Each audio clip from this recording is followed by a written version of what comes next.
कभी सोचा है एक ऐसे शहर के बारे में जिसका नाम ही हो विजय का शहर, लेकिन आज वो बस खंडरों में ही मिलता है। आज हम विजयनगर की शानदार और उतनी ही रहस्यमयी कहानी की पड़ताल करने वाले हैं। तो यहीं से हमारी पहेली शुरू होती है। आखिर एक विजय का शहर खंडहर में तब्दील कैसे हो जाता है? दक्षिण भारत में एक जगह है जहां के भव्य खंडहर आज भी ठीक यही सवाल पूछते हैं। ये जो जगह है इसे आज हम हम्पी के नाम से जानते हैं। ये विशाल चट्टानों से भरा इलाका मंदिरों और महलों के टूटे फूटे हिस्सों से भरा पड़ा है, लेकिन सदियों तक इसकी असली कहानी, इसका असली नाम मानो इतिहास की धूल में कहीं खो गया था। इस खोई हुई कहानी को दुनिया के सामने लाने का सफर शुरू हुआ 1800 में एक शख्स के साथ, कर्नल कॉलिन मैकेंजी। वो सिर्फ एक ब्रिटिश अफसर नहीं थे, बल्कि एक सर्वेयर और इतिहास के दीवाने थे। उन्होंने जब इन खंडरों को देखा तो फौरन समझ गए कि ये सिर्फ पत्थर नहीं है, बल्कि एक भूले बिसरे महान साम्राज्य की निशानी है। तो अब सोचिए, उस जमाने में जब कोई गाइड बुक या गूगल तो था नहीं, तो इस विशाल शहर के अतीत को फिर से कैसे जोड़ा गया होगा? ये काम सच कहूं तो किसी जासूसी कहानी से कम नहीं था। ये एक बहुत बड़ा काम था, बिल्कुल एक बड़ी सी पहेली को सुलझाने जैसा, जिसके लिए 4 अलग-अलग तरह के सुरागों को एक साथ जोड़ा गया। इतिहासकारों ने वहां के पुजारियों से कहानियां सुनी, मंदिरों की दीवारों पर खुदी लिखाई को पढ़ा, पूरे इलाके का नक्शा तैयार किया और फिर इन सारी जानकारियों को विदेशी यात्रियों के लिखे किस्सों से मिला। और सबसे कमाल की बात तो यह है कि मैकेंजी जैसे इतिहासकारों ने कितनी अलग-अलग जगहों से जानकारी जुटाई। मतलब स्थानीय कहानियों से लेकर संस्कृत के ग्रंथों तक, और तो और पुर्तगाल और इटली से आए व्यापारियों के लिखे हुए किस्सों तक। अतीत की एक सही तस्वीर बनाने के लिए हर छोटे बड़े सुराग को जोड़ा गया। और जानते हैं इस सारी मेहनत का नतीजा क्या निकला? सदियों से खोई हुई एक पहचान सामने आ गई। हम्पी का असली नाम पता चला। हम्पी के ये खंडहर असल में विजयनगर साम्राज्य की धड़कती हुई राजधानी थे। एक ऐसा शहर जिसका नाम ही था विजय का शहर। और ये सिर्फ एक शहर नहीं था, बल्कि पूरे दक्षिण भारत पर राज करने वाले एक जबरदस्त साम्राज्य का सेंटर था। इस महान साम्राज्य की नींव रखी गई थी 14वीं सदी में 2 भाइयों ने, हरिहर और बुक्का। और अपने जमाने में ये साम्राज्य कृष्णा नदी से लेकर भारत के एकदम दक्षिणी कोने तक फैला हुआ था। मतलब एक बहुत बड़े इलाके पर इनका कंट्रोल था। पर बात सिर्फ साइज की नहीं थी। ये साम्राज्य अविश्वसनीय रूप से विविध था। यहाँ कई भाषाएं बोली जाती थीं, कई धर्मों के लोग एक साथ रहते थे। और हाँ, अपने पड़ोसी सल्तनतों के साथ इनकी हमेशा एक खींचतान चलती रहती थी, कभी लड़ाई तो कभी दोस्ती। तो अब सवाल ये उठता है कि आखिर ये साम्राज्य 200 साल से भी ज्यादा तक इतना पावरफुल कैसे बना रहा? और इसका जवाब थोड़ा चौंकाने वाला है। इसका एक बहुत बड़ा राज घोड़ों में छिपा था। विजयनगर की ताकत को समझने के लिए हमें उत्तर में बसे दक्कन के सुल्तानों के साथ उनके रिश्ते को देखना होगा।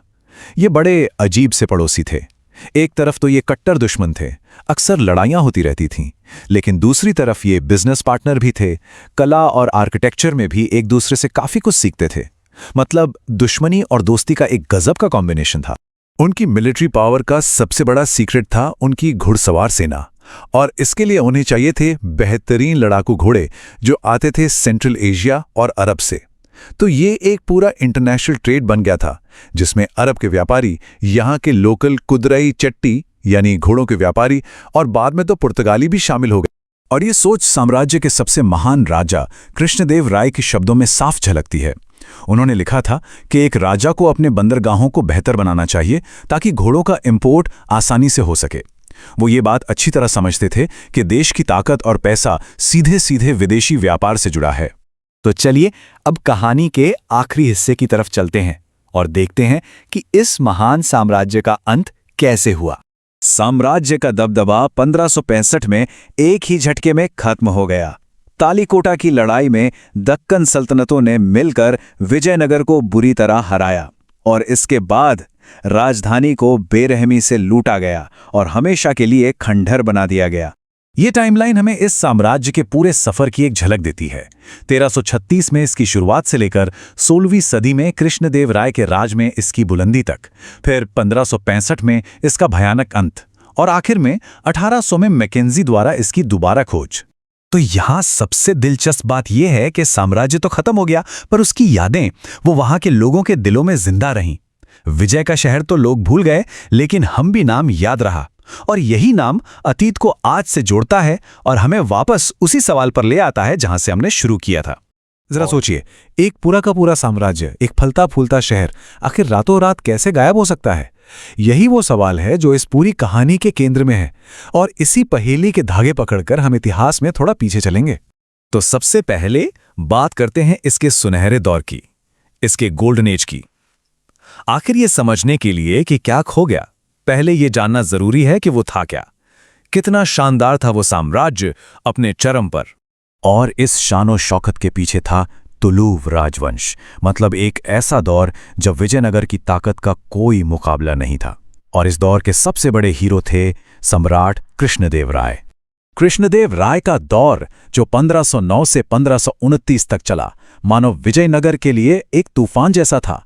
एक के बाद एक जीत। पहले रायचूर दोआब, जो उस जमाने की सबसे उपजाऊ जमीन थी, फिर 1514 में ओडिशा को झुकाया, और 1520 तक तो बीजापुर की सल्तनत को भी हरा दिया।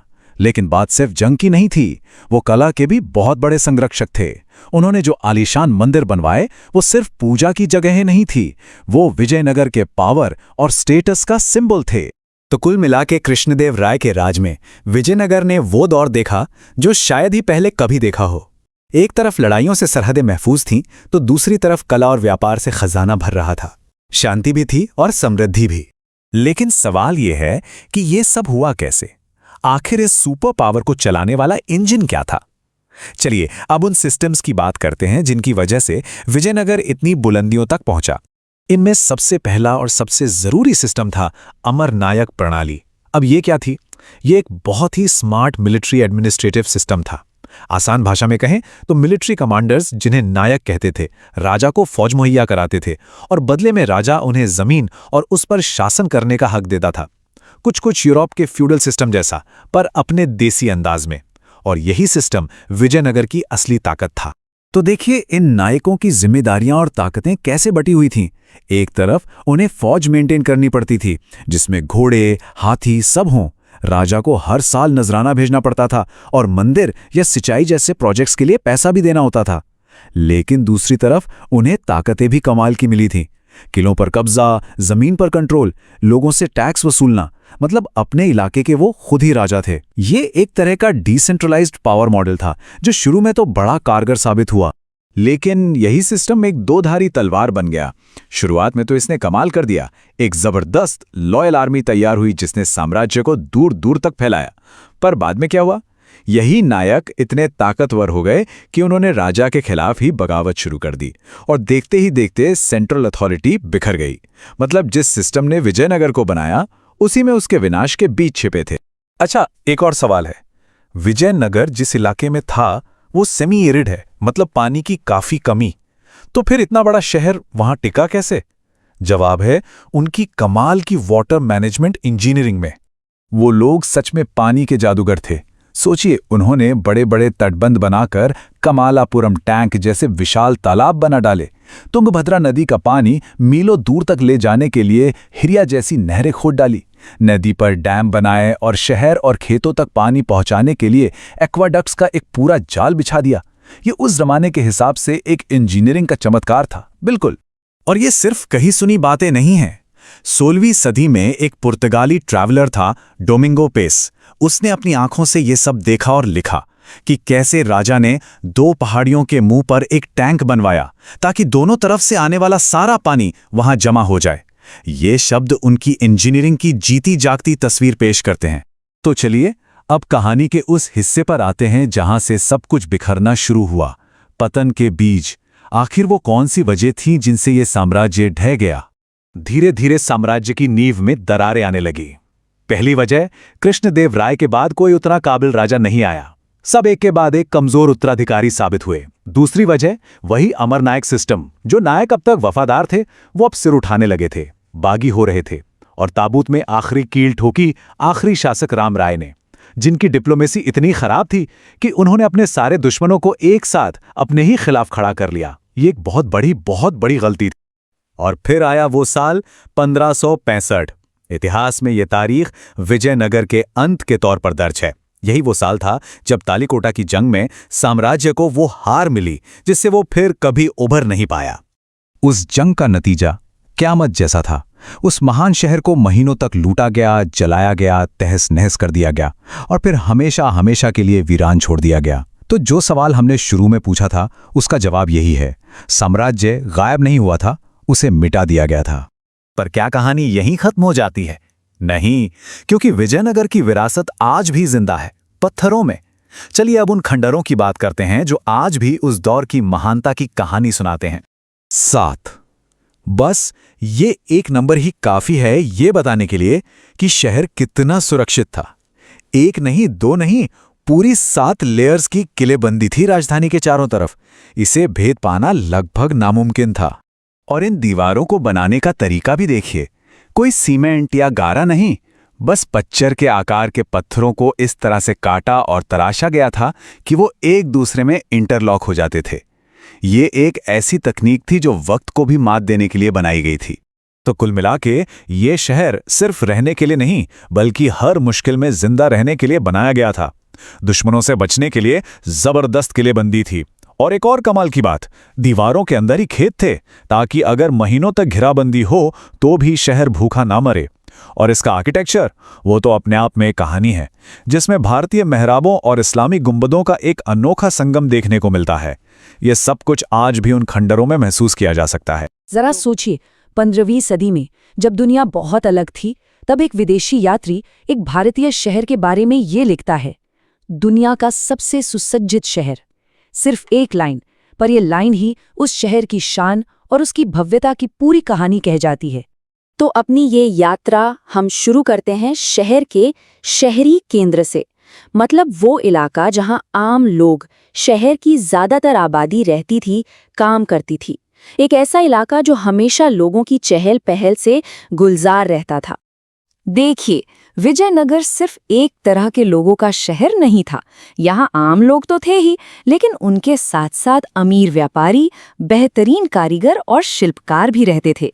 यहाँ तक कि एक पूरा मुस्लिम क्वार्टर था जहाँ उनकी अपनी मस्जिदें और मकबरे थे। सही मायनों में कहें तो ये एक कॉस्मोपॉलिटन सेंटर था। बारबोसा के लिखे इन शब्दों से ना एक बहुत ही ऑर्गेनाइज्ड शहर की तस्वीर सामने आती है। सोचिए, हर गली, हर सड़क एक खास तरह के व्यापार के लिए बनी थी। ये इस बात का सबूत है कि शहर की अर्थव्यवस्था कितनी ज्यादा सुनियोजित थी। तो चलिए अब आम बस्तियों से निकलकर उस जगह चलते हैं जहां से पूरे साम्राज्य की धड़कन चलती थी, यानी राजकीय केंद्र, वो नर्व सेंटर जहां राजा रहते थे और जहां से सारे बड़े फैसले लिए जाते थे। वैसे तो राजकीय केंद्र में 60 से भी ज्यादा मंदिर थे, लेकिन कुछ इमारतें बहुत खास थीं, जैसे कि वो विशाल ऑडियंस हॉल, खूबसूरत लोटस महल और यहाँ तक कि हाथियों की रहने के लिए एक पूरा अस्तबल। हर एक इमारत राजा की ताकत और साम्राज्य की शान का प्रतीक थी। अब इस महानवमी डिब्बा की सबसे दिलचस्प बात जानते क्या है? इसका मकसद। ये सिर्फ एक ऊंचा चबूतरा नहीं था।